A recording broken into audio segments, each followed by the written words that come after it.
Você já ouviu falar do mito da mulher esqueleto?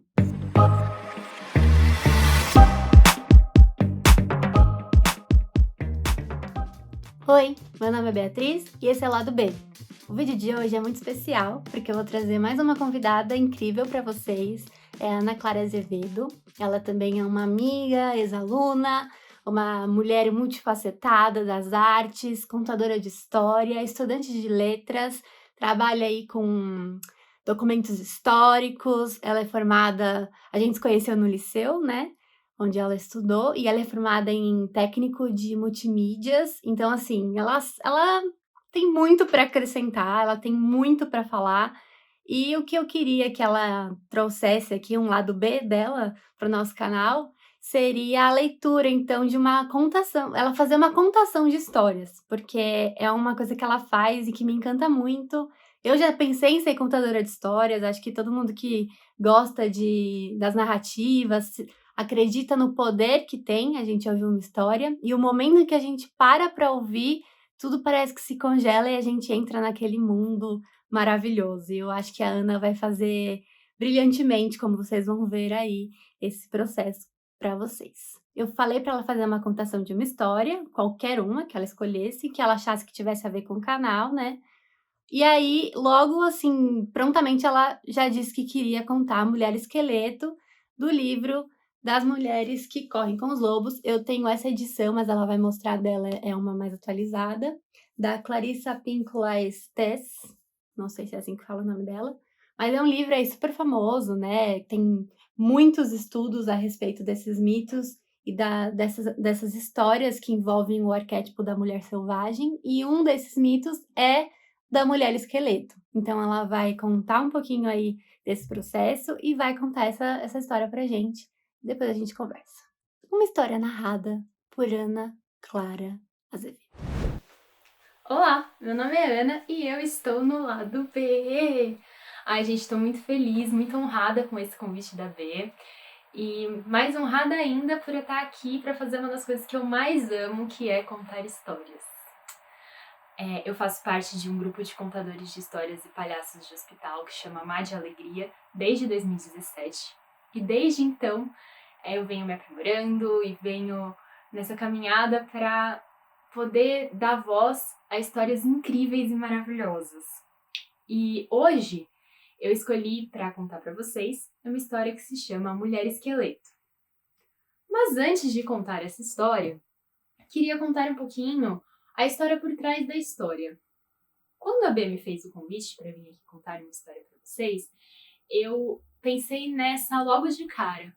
É engraçado porque quando a gente fala do processo de escolha de uma história, as minhas professoras, elas sempre falaram muito que a história vem e sussurra no nosso ouvido que ela quer ser contada. Então, para mim, foi muito feliz e muito grato que essa história tenha aparecido assim, de sopetão, e que eu não tenha ido atrás dela.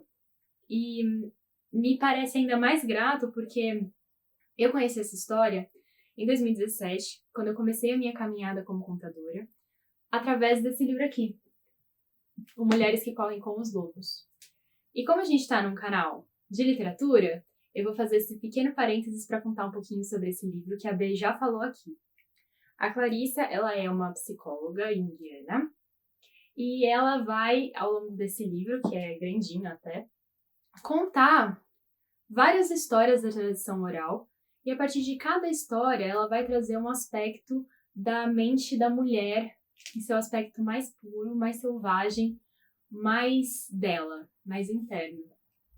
E eu li esse livro em 2017, como eu disse, né, quando eu comecei a minha caminhada como contadora de histórias, como forma de construir repertório, justamente porque é um livro que traz várias histórias de várias tradições orais. E eu li esse livro de uma maneira que eu não recomendo. Eu li muito rápido.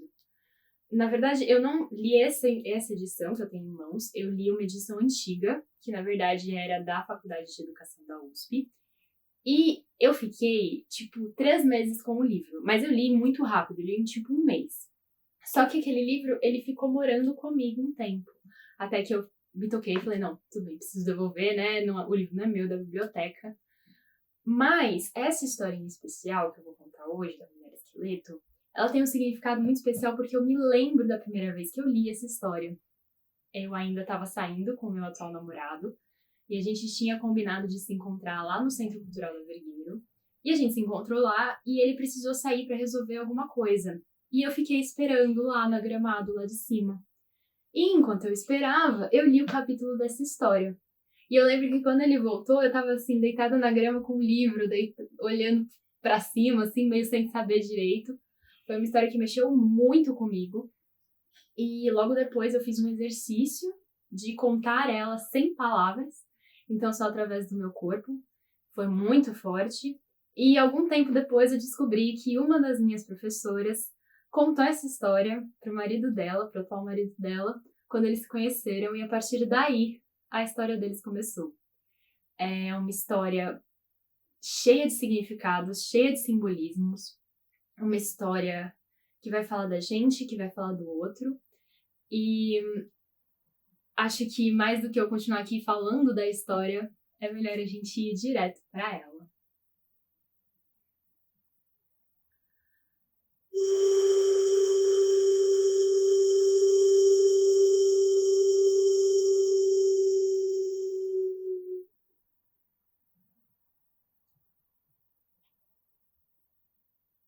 Ninguém se lembra direito o que aconteceu.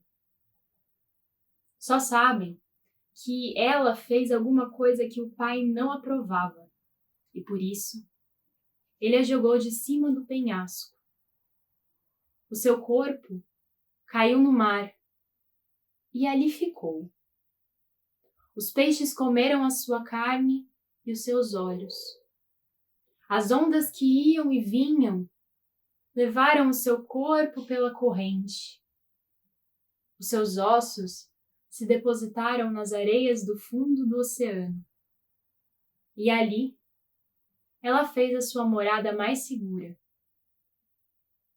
O tempo passou como sempre passa.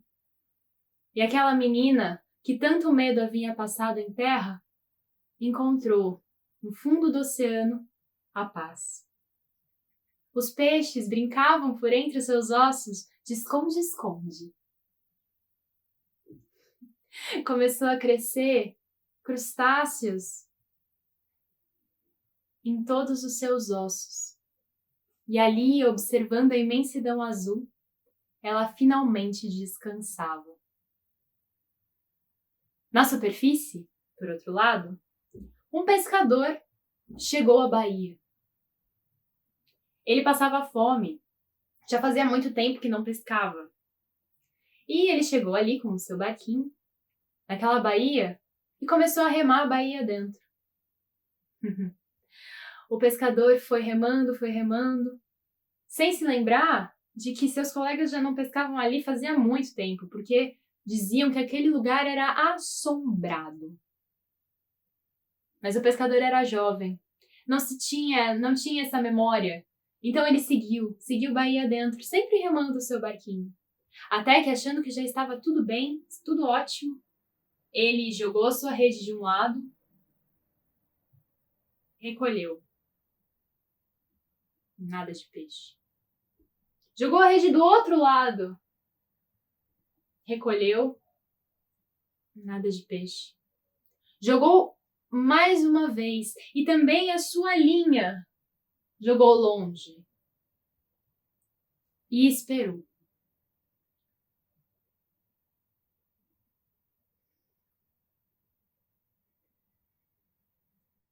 E aí, resolveu puxar o anzol.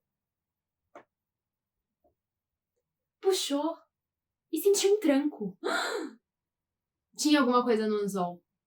Mais do que depressa, começou a puxar com força, mas aquilo não vinha. E não vinha porque o anzol que tinha saído do caiaque do moço tinha caído pelo oceano e se enganchado na costela da mulher esqueleto.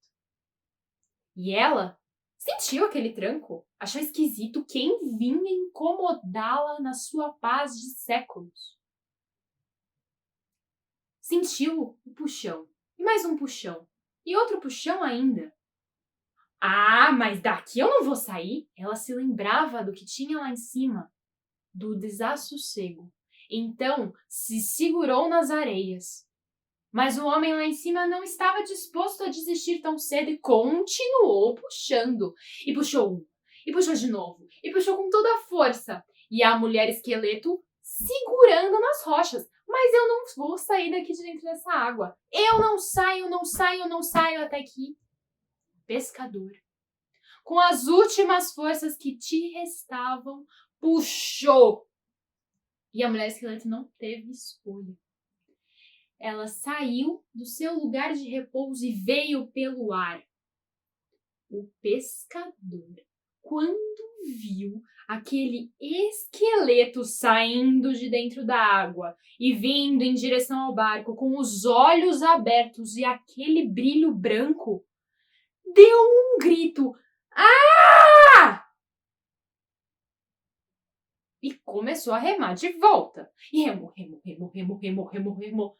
Mas a mulher esqueleto, presa pelos dentes no barco, se enrolava cada vez mais na rede e nos fios de linha.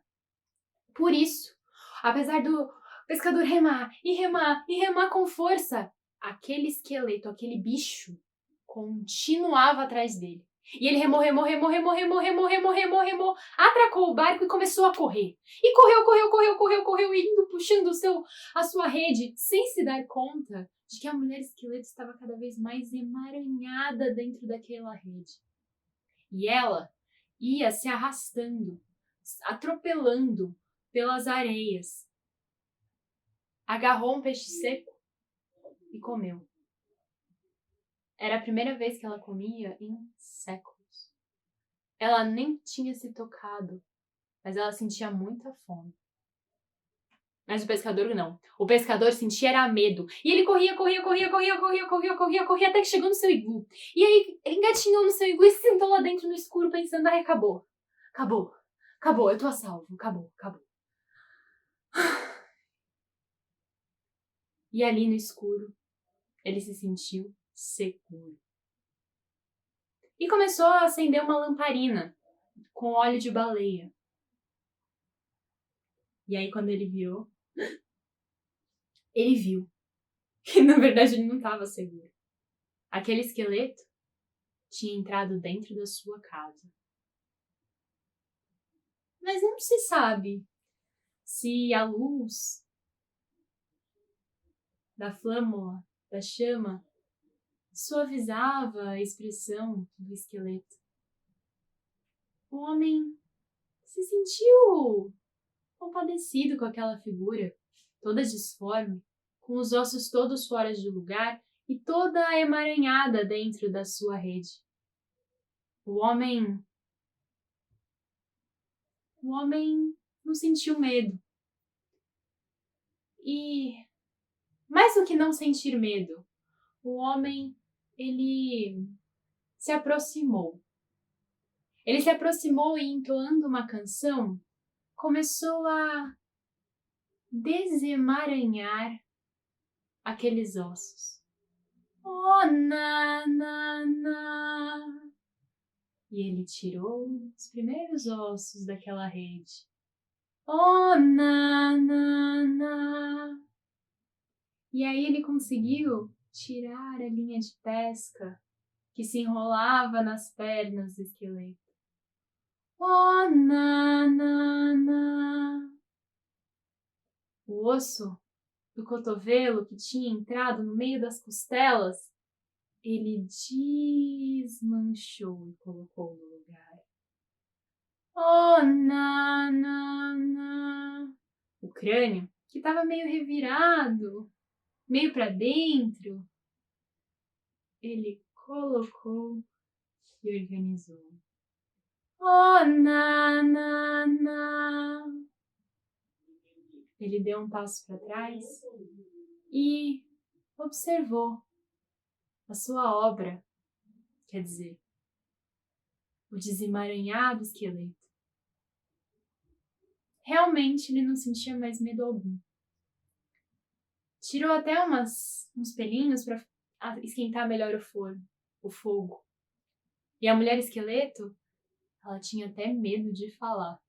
Ficou ali quieta no canto.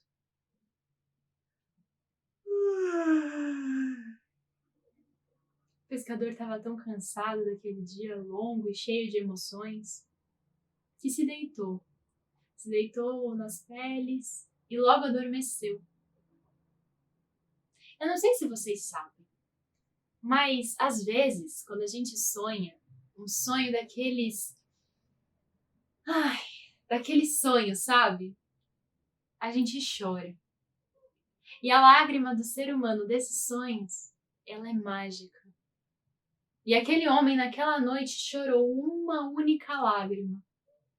E a mulher esqueleto, ela se aproximou dele e bebeu aquela lágrima. E com aquela única gota ela matou a sua sede de séculos.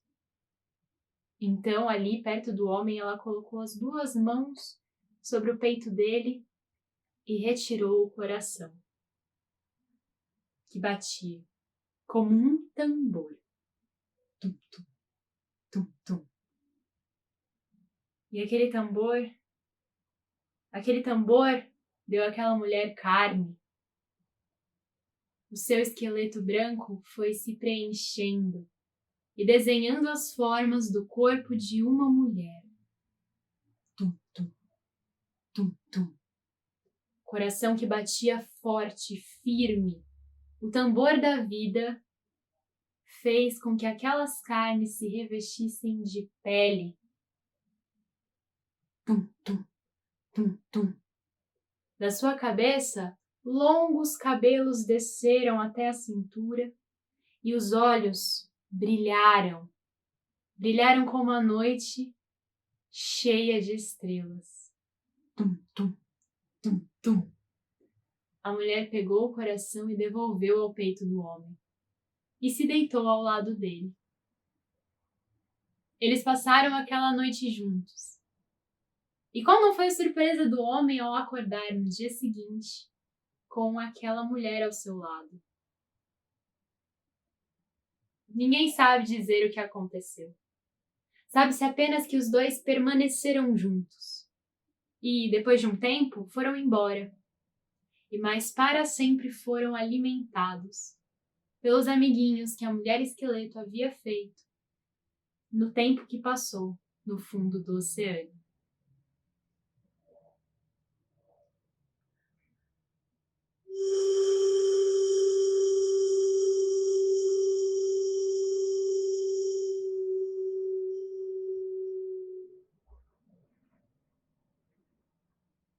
E essa é a minha história.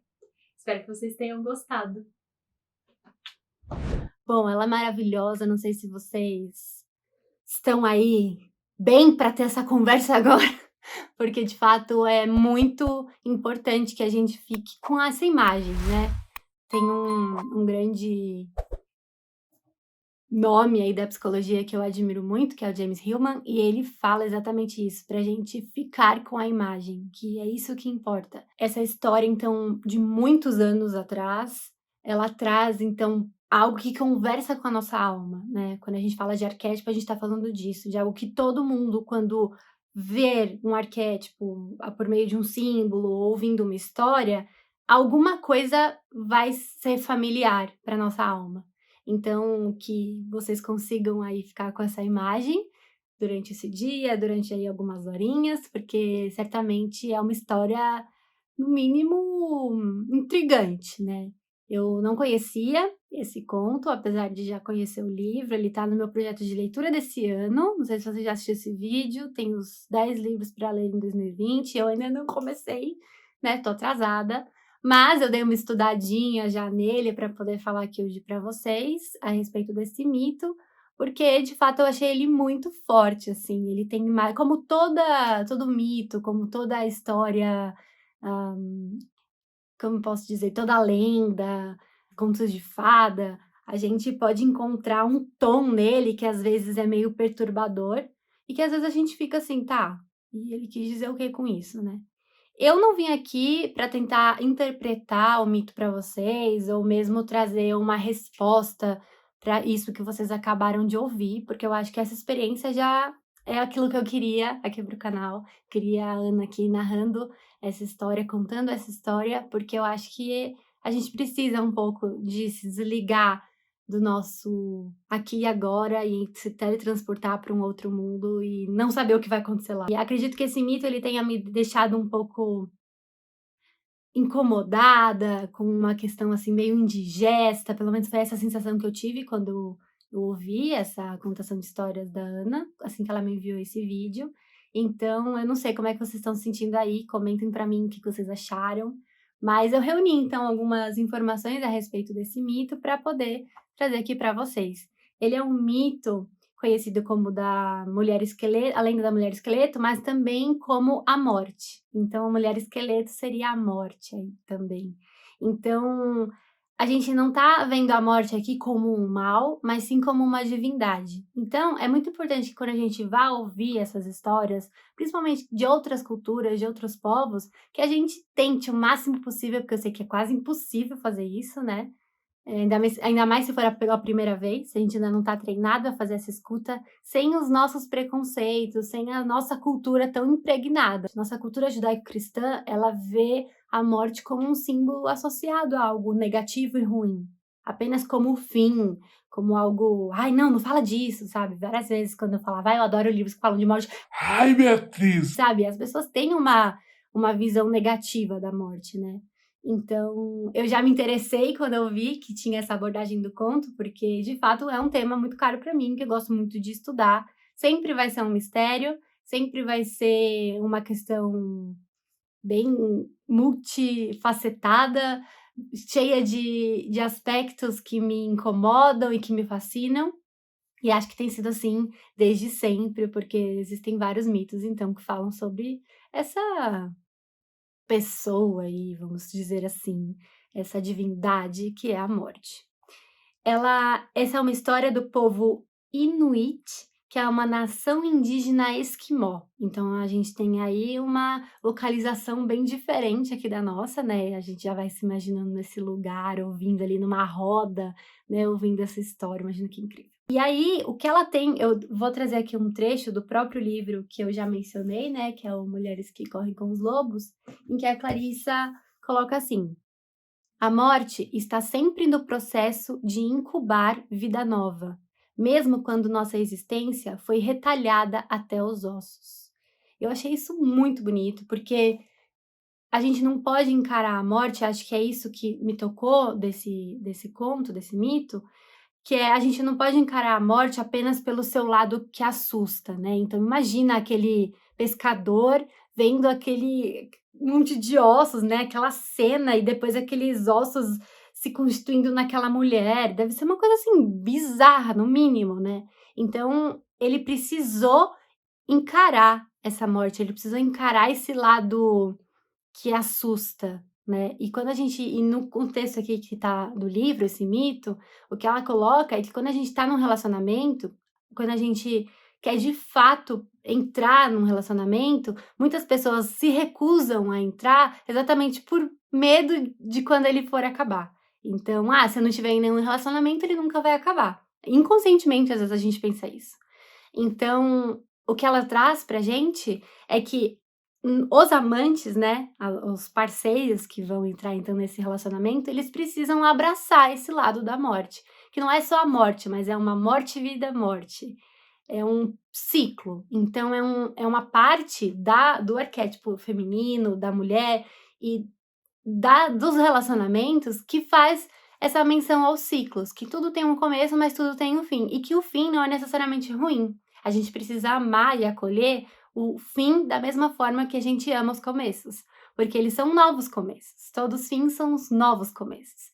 Então, eu gostei bastante assim desse olhar para esse conto, porque eu acho que a gente costuma ter medo, né, de perder as coisas, do fim das coisas, a morte mesmo, mas sem a morte, nada nasce também, né. Tudo quando a gente olha para um bebê, quando a gente olha para uma semente, a gente não vê aquilo tudo que vai acontecer, mas o que veio antes daquilo. É esse processo todo, é esse ciclo que a gente está falando, então, quando a gente evoca essa mulher de ossos, essa mulher esqueleto. O que ele traz também nesse livro, é que a união entre 2 seres, cuja força reunida permite a um deles, ou a ambos, a entrada em comunicação com o mundo da alma e a participação no destino como uma dança com a vida e a morte. Então, assim, são 2 seres aí que só vão agora de fato se relacionar de uma forma inteira, exatamente porque eles abraçaram esse lado da morte também. Eles se reconheceram aí nessa força um no outro. Então agora vão de fato ter um relacionamento que celebra esse ciclo total, né, dos começos, dos meios, dos fins e dos novos começos, porque todo relacionamento não precisa acabar para ele ter um fim, né. Nenhum ciclo, ele acaba exatamente no dia que ele acaba, mas existem processos internos nesse ciclo que são outros ciclos. Ficou meio confuso isso, né, mas acho que deu para entender que tem um grande processo, e nesse grande ciclo que é esse processo, existem outros ciclos. Então, um casamento, um namoro de muitos anos, uma amizade, um relacionamento, né, sendo mais abstrato, ele vai ter vários ciclos. E esses ciclos incluem a morte, esses ciclos incluem esse processo. Então, é muito bonito que a gente olhe para ele dessa forma e o acolha, então, tentando o máximo possível não temê-lo. Espero que vocês tenham gostado. Não sei se ficou claro ou não o que eu disse. Se vocês tiverem algo para contribuir, sejam muito bem-vindas e bem-vindos para comentar. Eu aproveito para fazer um convite, porque a Ana criou um grupo de leitura coletiva desse livro, das Mulheres que Correm com os Lobos, junto com a Ana Beatriz, que é outra ex-aluna também. E então vocês encontram ela aqui no arroba, eu vou deixar, chama Levianas, o novo grupo aí que elas inventaram para ler essa obra maravilhosa, que eu vou ler junto com elas, porque, né, tá no meu ano, tá na minha listinha desse ano, e se você quiser vir com a gente, vem com a gente. Então é isso, muito obrigada, Ana, você é maravilhosa, venha mais vezes aqui no canal, queria poder te abraçar, te ver pessoalmente, porque você é maravilhosa, incrível, eu te admiro muito, e muito obrigada por me transportar e me fazer acolher essa mulher esqueleto tão assustadora e tão apaixonante. Um beijo e até o próximo vídeo.